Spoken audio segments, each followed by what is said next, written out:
How's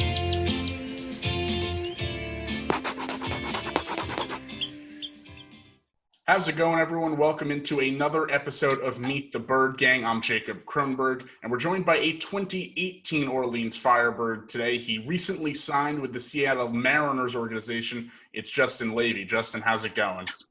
I'm doing good. Thanks for having me. Let's go right to your time on the Cape. You spent 2018 with the Firebirds. What was that experience like? That was honestly one of the best summers I've ever had. Baseball-wise, it was obviously the best talent in the world all playing at one field at one time. So it was just insane, honestly. Every day you're just so fortunate to wake up and be a part of that league and knowing that you're going to be playing the best talent. And being one of those guys is just a blessing. You played your college ball at Louisville, a program that has a long string of talented baseball players. They've sent guys to the Cape before. What had you heard about the Cape League, and how did it live up to those expectations? Yeah, like you said, usually a handful of the older guys have gone to the Cape that summer, and then when you come in as a freshman, you kind of ask about it, be like, "Oh, what was your summer like? How is it?" And those guys shoot you straight. They're like, if you want to play competitive in the summer and you want to get better and play against best competition, the Cape's the place to go. It's the best place to get seen by scouts and scouting directors. So going in, that was a goal. I was like, I want to play in the Cape one summer during my college career just because that's the best talent. And fortunately, I went to Orleans and had an amazing summer, and it was awesome. How do you feel your game grew the most your summer in Orleans? Just playing against that competition day in and day out, seeing great arms every single day is just something you can like grow, and it's what you're going to see at the next level. So that was just a good start to the professional level, even before you even started. So there's baseball on the Cape. That's what you're all primarily there to do, but you're also spending the summer on Cape Cod, a very nice vacation spot. What were some of the things you and the guys would do on off days or after games? Yeah, I was actually very fortunate. I had an amazing host family, the Cager family, and they actually had a boat. So we got to go out on the boat all the time, and he actually did SEAL tours when he was younger, and he would take me to all the SEAL spots that he knew from doing all the tours. So I had an amazing time going out on the boat and stuff. And then with the guys, just hanging out, going to people's houses and chatting baseball, asking about their school experience and stuff. Going out to eat with them and stuff. That I know there's that burrito bowl place that everybody loved. I'm forgetting the name, but going there with the guys is just a great summer. You brought me right into the next question, the food on the Cape. Where were the spots to go, or was it mainly home cooking from the host family? Once again, the host family spoiled me. He was actually an ex-chef, I believe.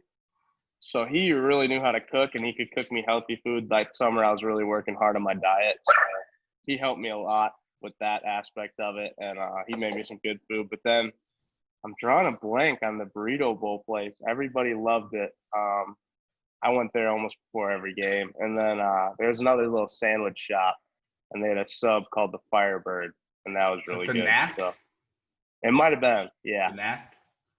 Yeah, the Knack's a Firebird staple. Yeah, there's a lot of good places. I had some good food out there. All right, so baseball players are known to be superstitious. Can you walk me through your pregame routine?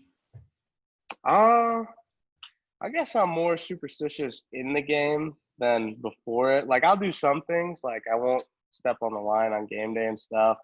But my pregame routine normally just looks like get my cage work in. We'll take our BP with the team, then go back down. I do drink a Red Bull or a Monster before every game. That's kind of a superstition. But do that and go out, take my ground balls, and get ready to play. Pretty simple. In your time at Louisville, you played multiple positions in the infield, some third, some second, and some short. Was that versatility something you kind of had naturally going into college, or you really had to work on playing multiple positions? Yeah, I had played multiple positions going into college, and even like my freshman year when we got to campus, I was moving around all over the place and just trying to find a home. And I honestly have been one of those people that doesn't like only playing one position when I was younger. So being able to do that in college I loved it, honestly. And it's always good to show you that you're versatile and you can move around the infield. Would there be a position that you say you're most comfortable at? Man, I've been getting asked this question a lot, but honestly, I like short, I've been telling people, because it's kind of like an in-between third and second. Like, you're still a middle infielder, but it's a little bit longer throw than second base, and I like showing off some arm strength, like, at third. So it's kind of like the best of both worlds, but I'd say short. All right. We can't talk Orleans without Kelly Nicholson's name coming up. He's the dude. What's your relationship like with Kelly, and how did he help you out in the summer of 2018? Yeah, I love Skip. Everything he does is the right way. He just teaches the game the right way. He teaches you how to be a professional. And then my favorite thing was he teaches you how to become a better young man. Like you said, it's a group of college kids, and the amount of respect that we were able to give him, just from how respected he has been and how well he treated us and stuff. I idolized him, and he was a great manager. He was a fun person to be around. He always brought energy, and I loved him. Relationships are a big part of the Cape Cod Baseball League, really any summer league. So you're close with Skip. I know you played in Orleans with one of your college teammates, Logan Wyatt. But what was so you had a relationship with him going in, but how did you develop connections with the other players? And do you still talk to those guys? Yeah, we actually have a group Snapchat that we still send stuff in like every other day and stuff. So I'm seeing those guys a lot. A lot of the guys you end up playing in the season or you'd played in the previous season. And then I'm sure I'll see a lot of those guys in pro ball. So, I mean, it just never really goes away. And it always there's always those occurrences where you randomly see them and you're like, oh my gosh, I remember playing something about this guy, or like something pops up on social media and you're like, hey, I remember this guy. So it's really cool. And then, yeah, you do keep the relationships with most of the guys and see how they're doing and stuff. So it's been fun. Who's the most active in the Snapchat group? Definitely Carter Eldready. He's got the Snap memories saved, and he sends them in there like every day. So It's been really busy. He's a funny guy. It's been busy lately because this would have been the summer. So this is when we were playing. They're sending all the memories that we had. So it's been cool and a good trip down memory lane. All right, so that was 2018. Fast forward to the summer of 2020. You signed with the Seattle Mariners. What was that like? It was a dream come true. Just kind of going in with an open mind. Just the draft was obviously 5 rounds, so it's something we haven't seen before.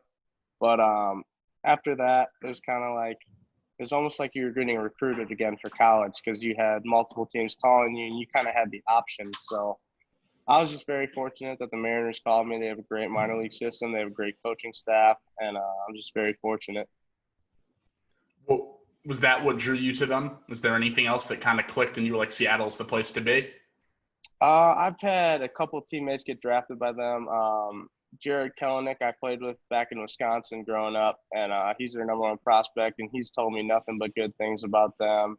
And then Josh Stowers, who was at Louisville, he got drafted by them in 2018, I believe, and he had nothing but great things to say about them as well. So it was just a really good fit, and I think my best option moving forward. So I'm very excited.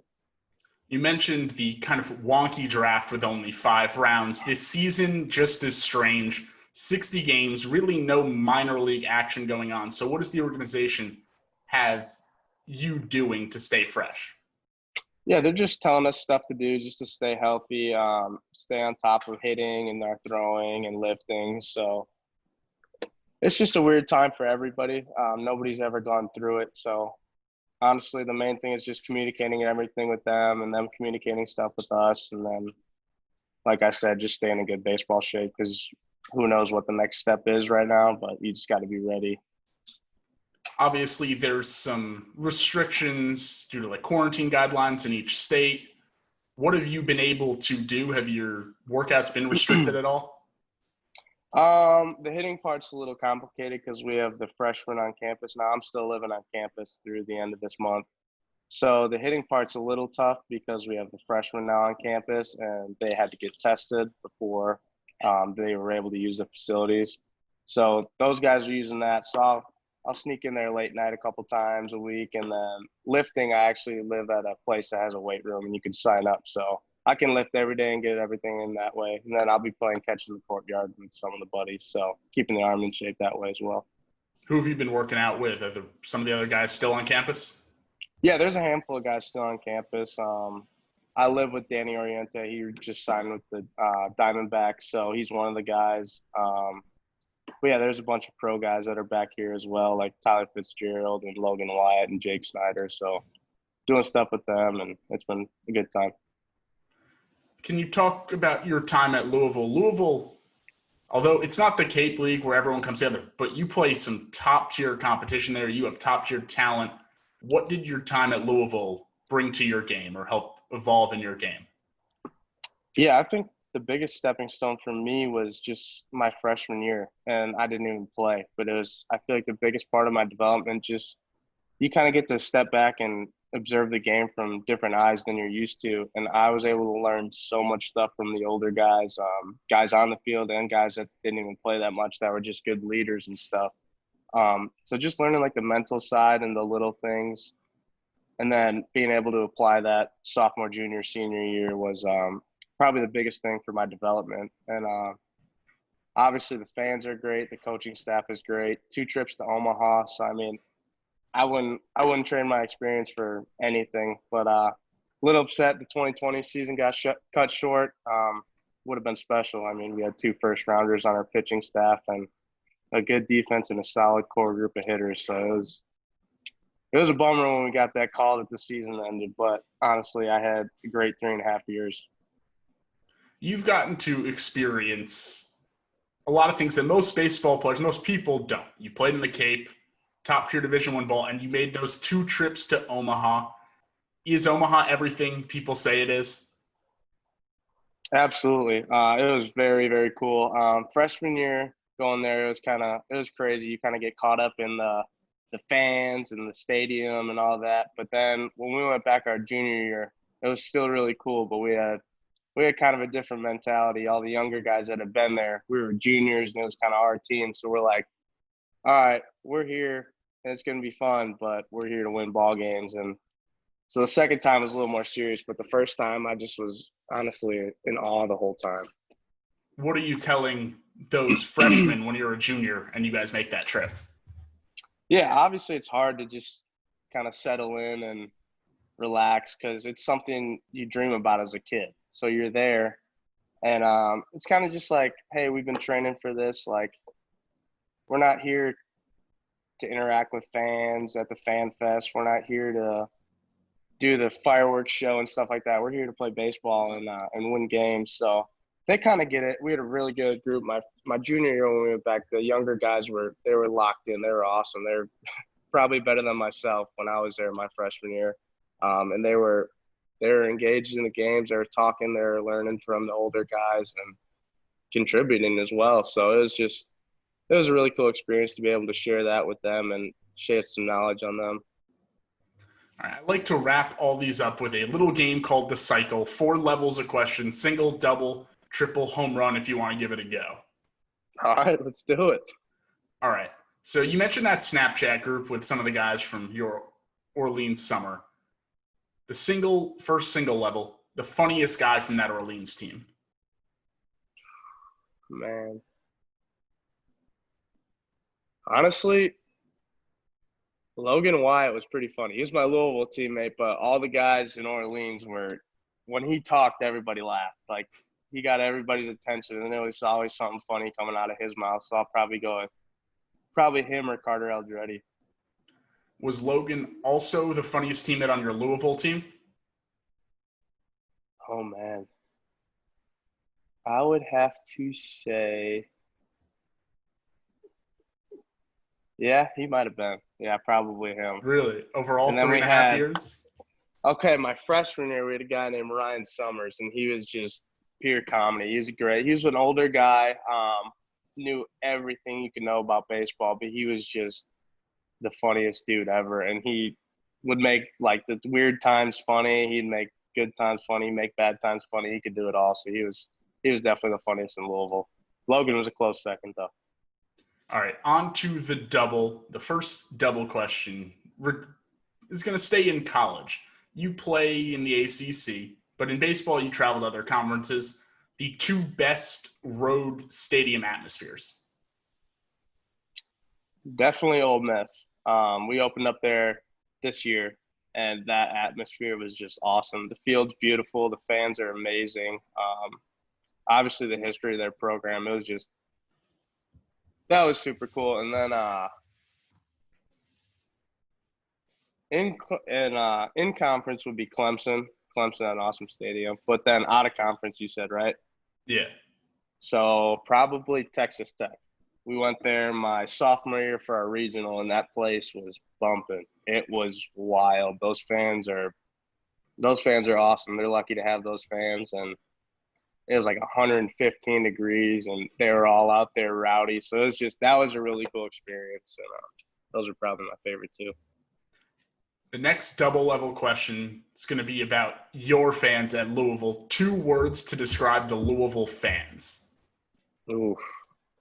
Energetic and passionate. They love their baseball. They know what they're talking about. They know situations and stuff. They're really smart fans, and they're loyal fans, and they show up in Omaha when we go there. They show up at our regional or super regional, wherever it may be. So they're a good group, and I love my experience with them. All right, on to the triple. You're no longer in college. You're a pro baseball player now. But when you were in college, all college kids like fast food. What are your 3 go-to fast food places? Well, one's just got to be Chipotle. That's a given, I feel like, for any smart human being. No, just kidding. But Chipotle, we have a lot of good fried chicken places here, so I'd probably go – it's called Joella's. It's kind of like – I don't know if you've had Cane's or Zaxby's, but it's kind of like that. So Chipotle, Joella's, and El Nepal is a Mexican restaurant. So those are my top 3 places that I would go chow down. All right, we're going to stick on food, but go over to candy. The 3 best candies. Ooh. I'm not a huge candy guy, surprisingly, but I'd probably go Skittles. Oh, no, peanut butter M&Ms. Peanut butter M&Ms, Skittles, and Snickers. All right, on to the home run question. It's more going to bring you back to a memory. On Cape Cod, if there's one moment you could single out, what was the best moment of the summer? I think the coolest would be our last game. We had just gotten knocked out to go on to the playoffs, so everybody was a little bummed out. And then it was a really good game for our last game. We ended up going into extras, and all the fans were out. They were still excited. They were obviously loyal. They love baseball. So you kind of want to go out with a bang for them and end the season on a good note. So we were able to walk the team off. I forget who we were playing, but we walked them off and ended the season on a really cool note. And everybody was happy. We hugged it out after the game. The fans came on the field, signed autographs, and all the normal stuff that you don't really enjoy it as much when you do it every day. But once you do that last one, you're like, oh, wow, this was actually a really cool experience after every game, and talking to little kids and making their day. So that was probably the coolest memory that I had.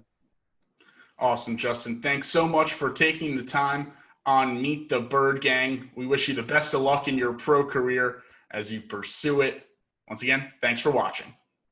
Thank you, guys. Have a good one.